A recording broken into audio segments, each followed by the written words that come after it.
Hey there, Tad Hargrave from Marketing for Hippies, and just a quick video in this very living room here. About just a few days ago, this last weekend, I hosted the participants of my mentorship program in my living room just to dig into their work, and there were a number of things that came out of it. One of them was something so simple, and we were all kind of staggered by it, which was one of the people in my program helps people with WordPress websites keep them safe and working well. Because I know from me, my WordPress website has been in rough shape. And if you don't tend to these things, the updates that are required and security, a couple things can happen. One is your website gets very, very slow. But the second is that the website can get hacked, and mine has been hacked 3 times. Luckily, I had backups, but I could have lost everything. So we were talking about, who's his ideal client? Who are the target markets?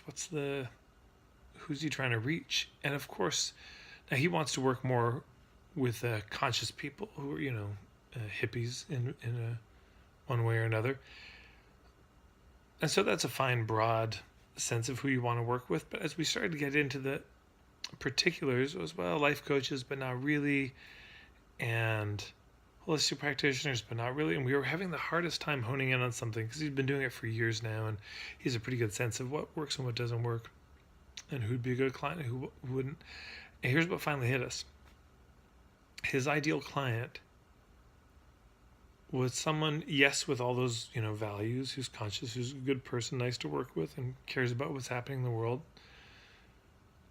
But also, most importantly, that they're somebody who utterly depend on their website for their business to work. Meaning, if their website were to go down, if it were to vanish, it would be a disaster for their business. And we sat back and we realized that was really it. That was the core criteria. That was the primary filter to determine if they were going to be a fit.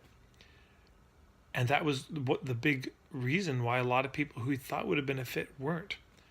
That these were people, let's say a holistic practitioner, who gets a lot of their clients from word of mouth. They meet people locally, their clients locally tell people. And if their website goes down, it's a drag, but it's not the end of the world. If their website goes down, it could be down for 2 weeks, a month, a year, and they're still doing all right in their business. Or a life coach who they're not that committed to it. It's a hobby for them. And so if their website goes down, or maybe they work with local clients with a life coaching. And so you get the idea. If the website isn't vital, they're not going to invest the money that require. His rates are pretty reasonable, but still, why would you spend hundreds or thousands of dollars on getting your website up to date and faster and protected if it doesn't matter that much to you? So then from that lens, we started to think, okay, wait a minute, what kinds of businesses are both conscious and ethical, and the website is vital to them?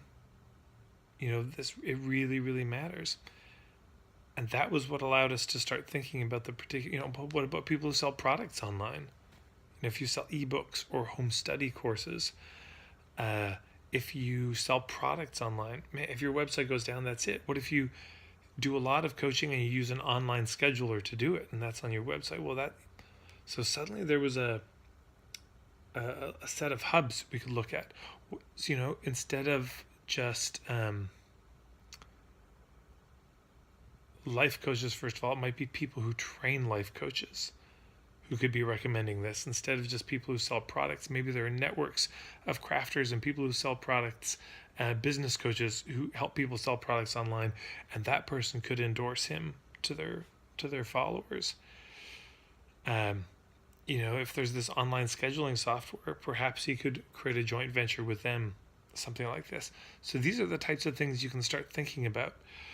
And so the big question for you is this. This video went way longer than I thought it would. What's the bottom line criteria?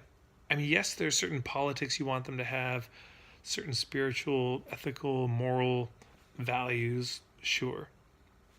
And that's good. That's the kind of psychographics. But what's the core thing? What's the one thing that if this is true of the client, it's probably going to be a fit. And if it's not true, it is 100% not a fit. It's probably just not going to work. What's the one thing? So I'd be curious if you wanted to put yours below to share what you imagine that would be. You know, for me, the one thing is they have a business that they want to grow. You know, of course, and I want them to be hippies and conscious in some way. But the bottom line, if they don't have a business that they want to grow, you know, if they're not having trouble with their marketing, there's just nothing there. My colleague Alex Baisley helps people figure out kind of what their thing is. You know, they've got talents and interests and gifts and passions, but how do they turn that into something that makes money? What's their thing? And he helps them figure that out. So if they come to him with a thing already, or they've got a job and they have no interest in finding a thing, it's not a fit. And I find this for every business. Is that true? Most business I'd say I come across, there's this one thing. And if that one thing is true, it's 80% sure it's going to be a fit. And if that one thing is not true, boy, 80% sure it won't be a fit, or even 100% sometimes. So what's your one thing? What's the one filter, the one piece of criteria that makes the biggest difference? Because here's the thing. Damn, this video is going long.